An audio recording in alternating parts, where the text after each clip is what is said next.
څه ډول له لوړ قد پرته جذاب ښکاره شو؟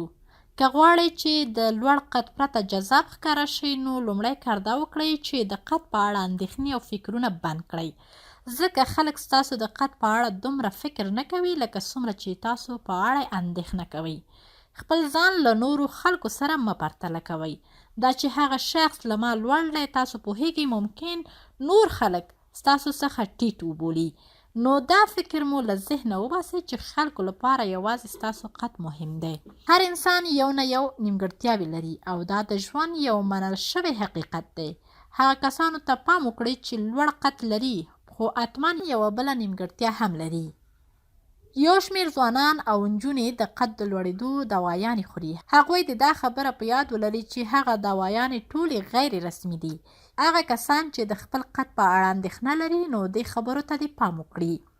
لومړی خبره دا ده چې د خپل قد یا ونې په اړه اندېښنه او فکر مه کوئ، بلکې د هغه څه په اړه فکر وکړئ چې ستاسو په کنټرول کې دي، لکه ستاسو شخصیت، تعلیم، جرأت، باور او داسې نور ډېر څه شته چې تاسو نور خلکو ته جذاب ښکاره کولی شي. دویمه خبره، هڅه وکړئ چې خپل وزن نورمال وساتئ، ځکه که چیرې تاسو ټیټ یاست او وزن مو زیات وي نو معلومه خبره ده چې نور به هم ټیټه ښکاره شئ. نو د دې لپاره خپل ځان ته یو هدف وټاکئ. د مثال په توګه په 6 میاشتو کې غواړم 15 کیلو وزن کم کړم. که چیرې ستاسو بدن فټ وي نو تاسو په نسبت هغه کسانو ته جذاب ښکارئ چې لوړ قد لري خو بدن یې فټ نه وي. دریمه خبره دا ده چې د خپل قد په حساب منظم لباس واغوندئ.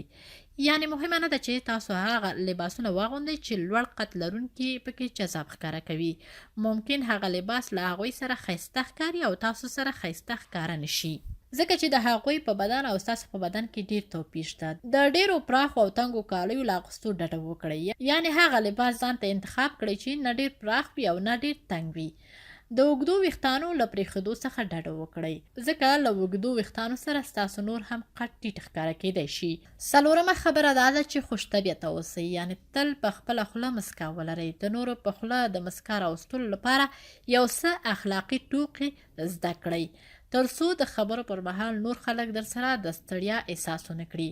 اخره کې دا غواړم ووایم چې له خپل ځان سره مینه وکړئ، هر ډول چې یاست خپل ځان ومنئ او شکر ورباندې وباسئ. دا چې نور خلک ستاسو په اړه څه وایي په اړه یې هېڅ اندېښنه او فکر مه کوئ. په ژوند کې له داسې خلکو سره اړیکه مه ساتئ چې د هغوی لپاره صرف ستاسو قد یا ونه مهمه وي.